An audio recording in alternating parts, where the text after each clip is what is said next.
¿cómo estáis? Un saludo muy grande. Aquí está Anay, Tezuka, ¿cómo estás? Muchas gracias, además, gracias a Ramos de Sangre, a Tezuka y otros más que están apoyándome como miembros del canal de YouTube. Vamos a hablar sobre el Edén. Mirad, Edén y el Arca de la Alianza. Es un tema que se ha hablado en el chat esta semana, sobre todo el Edén. Lo del Arca lo he añadido yo porque me parece muy interesante que viene con el tema. Y aunque yo de esto ya he hablado, en la lista de reproducción que tenéis aquí en el canal sobre Génesis y sobre todo los primeros capítulos, he hablado sobre el Edén, hemos hablado sobre los 4 bazos del río. Y luego está el otro asunto, es que sea un relato, que como muchos eruditos también dicen, que no sea un relato literal, que fue así como si alguien hubiese hecho una fotografía o una fotografía satélite, imaginaros, una proyección de cómo era el Edén. Porque yo soy de los que piensan que el género literario del Génesis abarca muchos géneros literarios y uno de ellos es el mitológico. Y dentro del el relato mitológico nos enseña una verdad o algo que pudo ser. Pues porque daros cuenta que en la época en la que se escribió, hace aproximadamente 1500, 1700 años, más o menos, no más, se escribió mucho más, pero hasta que se terminó todo lo que fue el canon, en 1500 años es lo que se tardó en juntar todos los libros de la Biblia, que todos los textos bíblicos, el texto bíblico no es un texto, sino que abarca por la corta, vamos a decirlo así, 66 libros.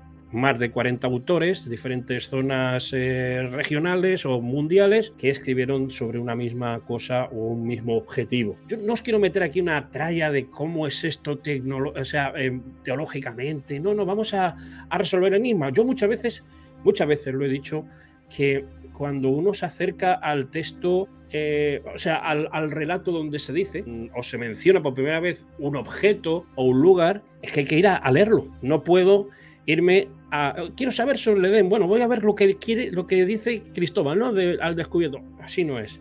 Hay que ir siempre al origen del relato en este aspecto. Y si estamos hablando del relato del Edén bíblico, yo llegué a mencionar hace mucho tiempo, yo creo que en una ponencia que hice en un canal, no sé si estará grabado, pero para introducir a la gente de que podemos divagar en estos asuntos, yo incluso les dije a ellos que el Edén no era en sí un huerto donde había patatas y fresas y manzanas y no, sino que era un laboratorio estilo digital, biblioteca, en el que cuando aparecen los querubines, bueno, ahora lo veremos, y aparece la espada, es un sistema de seguridad, de un arco de seguridad electromagnético y no sé cuántas cosas más. ¿Sabéis? La gente me aplaudía con las orejas.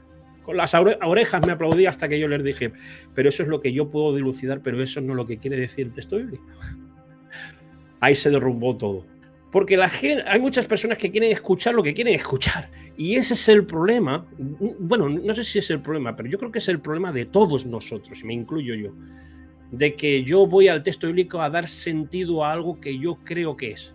Así no funciona ni en el texto bíblico, ni en los textos sagrados de otras religiones, ni en los textos antiguos, porque una de las cosas que tenemos que hacer es meternos en la cabeza de aquellos que vivieron en aquellos años cuando se escribió ese texto, y darle sentido teológico, sentido mitológico, sentido bibliográfico, hacer una crítica textual interesante, y eso lleva trabajo. El problema es que no nos gusta hacer trabajo, me incluyo yo, que es muy complicado. Simplemente vamos a leer textualmente, no significa que al leer textual vuelvo a decir, sea una fotografía satelital de cómo fue el Edén bíblico, sino que es una curiosidad muy bonita, creo que una enseñanza muy bonita, la que nos indica porque, como dije un día a alguien, yo creo que bajarlo un poco del árbol de la sabiduría del bien y del mal, le dije, dime qué árbol hoy en día da un fruto que cuando tú te lo comes te conviertes en súper inteligente. Sabes discernir el bien y el mal. ¿Dónde está ese fruto? ¿Dónde está hoy en día?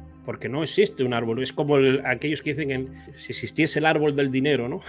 De los euros. Yo tendría una plantación ilegal aquí en mi casa. ¿Entendéis, no? Entonces, vamos a leer un poquito, vamos a usar una versión bíblica que es la Biblia textual, que se acerca un poquito más a lo que es el original, el que ha llegado hasta ahora, el original, y vamos a ver qué es lo que... Os lo voy a poner por aquí, ahí está. Lo he puesto en grande para que lo podáis ver más o menos, y aquí tenéis en el capítulo 2 del Génesis, y así dice el texto sobre el Edén. No voy a leer todo, pero para que veáis que todo tiene que ver con... Nos quiere explicar teológicamente que está hecho por la mano de Dios, ¿no? Vamos a ver. El día en que Elohim hizo la tierra y los cielos, estoy leyendo textualmente, no había ninguna planta del campo, ni había brotado aún en la tierra ninguna hierba del campo, porque Elohim no había hecho llover sobre la tierra, ni había hombre para labrar el suelo. Bueno, está diciendo que en el principio creó todo, pero no había nada, ni árboles, ni nada, y no llovía. Esto hay que tener en cuenta a la hora de ver el relato del diluvio. Por eso la gente no creía a Noé, porque Noé decía que iba a llover, y la gente decía, ¿eso qué es? Y por eso no te creo, ¿no? Bueno, sino, y ahora nos dice cómo se producía, sino que subía de la tierra un vapor que regaba toda la superficie del suelo. Y el polvo del suelo, y del polvo del suelo formó Elohim al hombre e insufló en sus narices aliento de vida, y el hombre llegó a ser un alma viviente.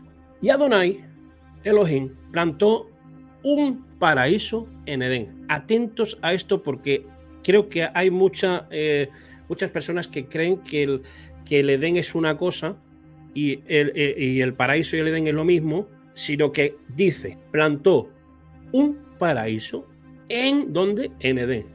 Edén estaba, pero plantó ¿qué? Un paraíso. Plantó un paraíso en ¿dónde? En Edén. ¿Qué es Edén? Bueno, pues ahora lo vamos a ver qué es Edén. ¿Y qué es paraíso? Bueno, vamos a ver ahora qué es ese paraíso que plantó. Si plantó es porque se supone que tiene que ser algo vegetal, ¿no? ¿A dónde lo plantó? Al oriente. ¿De dónde? De Edén. Estamos viendo de que es una dimensión geográfica de un lugar llamado Edén, al oriente. Y Aleph Tav, que esto a mí me gusta, por eso me gusta mucho la Biblia textual.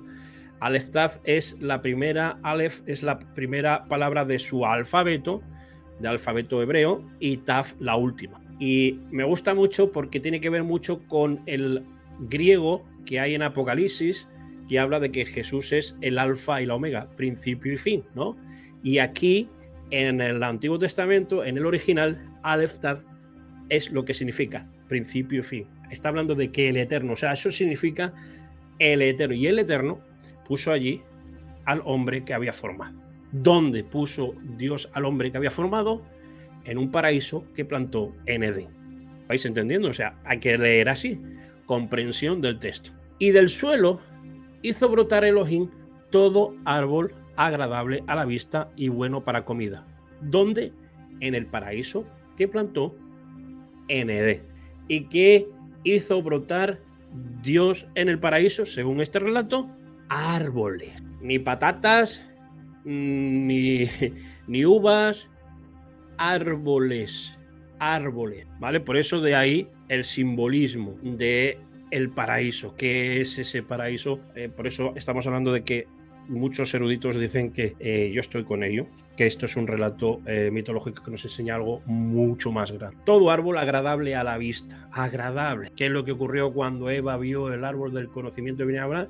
Dice que vio que era agradable para adquirir sabiduría. Es bueno esto que está plantado aquí. Y bueno para comida. Y en medio del paraíso, en medio de lo que plantó, que estaba en Edén, vamos a decir, Edén, un territorio, paraíso, un lugar, me imagino que será no muy grande, pequeño, ¿no? Para que pudiesen andar y pudiesen recorrerlo con facilidad. Estoy aquí metiendo mi imaginación, ¿eh? Por eso, hablando un poquito de que es un tema, es un relato mitológico. Y en medio del paraíso, el árbol de la vida y el árbol de conocimiento del bien y el mal. ¿Qué había en medio de ese montón de plantación de árboles que eran buenos a la vista, que eran buenos para comer, al igual que el árbol de la vida, que era bueno para comer, y el árbol de conocimiento del bien y el mal, que era bueno para comer? Y esos dos estaban en medio. En medio significa que predominaba ante los otros árboles que también eran buenos para comer. Y ahora aquí viene la dimensión de lo que es el Edén.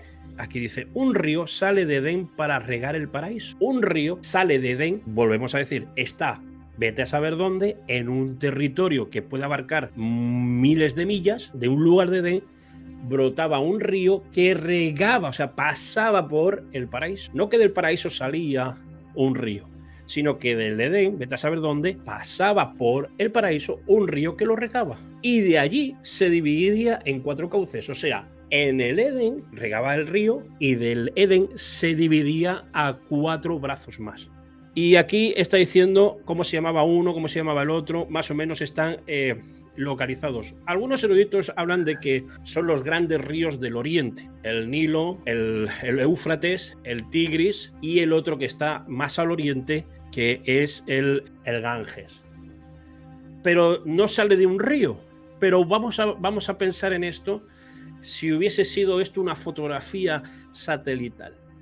Ya no tendría que ver con la formación geológica que tenemos hoy, porque sabemos, y ahí están las pruebas geológicas, y eso no lo digo yo, lo dicen los expertos en geología, de que la Tierra tiene un movimiento que se llama deriva continental, ¿no? Y que las placas tectónicas pasan, etcétera, etcétera. Bueno, hay un montón de ahí de historias. Entonces, ya no encajarían los nombres, pero como simbolismo de algo. Ahí no voy a entrar yo. Porque si fuese más cerca de ese río que no se sabe qué río es, porque no dice el río que es, dice que un río sale de Edén. Edén es un territorio que pasaba por el paraíso. Esto es comprensión del texto. Si lo aplicamos a nuestra época, hubiésemos dicho que ya no se menciona en el texto bíblico la deriva continental a lo largo de los años, por ejemplo, la erosión de los ríos, la desviación de ríos, terremotos que desvían los ríos. Y si hubiésemos estado hablando de que esto ocurrió hace mucho tiempo, más de lo que algunos conservadores literarios dicen que fue hace 6.000 años, no tendría sentido quizás, digo yo quizás, el gran problema que tenemos a la hora de explicar el diluvio, por ejemplo. Porque el diluvio, algunos piensan que se puso a llover así como Mary Poppins, ¿no? 40 días y se inundó todo. No. El texto bíblico dice que se abrieron las fuentes del abismo, o sea, las fuentes del centro de la tierra. El mar acuoso. Perdón, habla de la oscuridad acuosa, habla del océano, habla de grandes maremotos. Y eso está corroborado por científicos. Hay muchas explicaciones sobre esto. Por eso encontramos en montañas muy altas animales marinos. En lugares donde se supone que está seco, pues en un tiempo muy lejano, no se sabe cuándo, estaba bajo el mar, por ejemplo, ¿no? Hace unos días vi yo un vídeo sobre el Sáhara, en el que se ha descubierto que hace no sé cuántos millones de años el Sáhara era un vergel y que había un mar. Y hay rastros. Además, ahí se ven las pruebas geológicas en las mismas rocas, en rocas que se han visto ahí por zonas del Sáhara. El texto bíblico no intenta explicar nada científico, porque vuelvo a decir, intenta explicar algo teológico, algo que tiene que ver con la divinidad, algo que tiene que ver con lo espiritual, etcétera, ¿no? Ahondar más en eso es volverte loco, majara y bueno. Pero leamos literalmente, ¿no? Con comprensión del texto. Así que, ¿dónde se menciona que posiblemente pudo estar el paraíso? Al menos el Edén, porque el paraíso es una cosa y el Edén es otra. Hay un texto bíblico que dice que las cosas que se ven fueron hechas de las que no se ven. Y todas las cosas que vemos tienen representación de cosas que no se ven.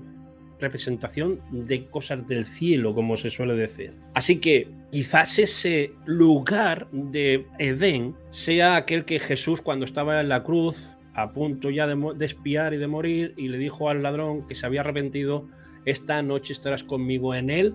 No le dijo en el Edén, le dijo en el paraíso. Quizás un lugar donde están todas las sabidurías, donde están todas las respuestas. Estoy divagando, o sea que esto no es ninguna clase teológica ni nada, simplemente leer un poquito el tema. Bueno, si fuese un lugar que quizás el escritor de este relato, que se lo dan a Moisés, pudo encajar quizás el comienzo de la historia de la humanidad en aquella zona llamada Tigris y Éufrates. Es lo que ahora llamamos nosotros Irak. Esos ríos están ahí identificados en el texto bíblico y están identificados hoy en día porque existe el río Tigris y el río Éufrates. Y lo que ocurrió allí en la historia de las civilizaciones es que ahí fundó, según el texto bíblico, ahí se fundó la primera civilización y donde surgió el primer poderoso, primera persona que se hizo poderosa, que fundó muchísimas ciudades en toda esa zona que hoy en día,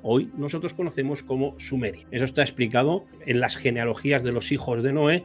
Aparece Nimrod, es el nombre del primer poderoso, y ahí aparece en el texto bíblico y aparecen todas las ciudades sumerias que hubo y que podemos corroborar por la arqueología de que están ahí. Así que lo que podemos decir es que el escritor menciona que el Edén, el territorio, abarcaba más o menos desde lo que es Egipto, lo que es el río, el Nilo, hasta el Ganges. En medio estaba al oriente está más al oriente del Edén, está lo que es el paraíso en este caso, ¿no? Quizás estuviese un poquito más lejos.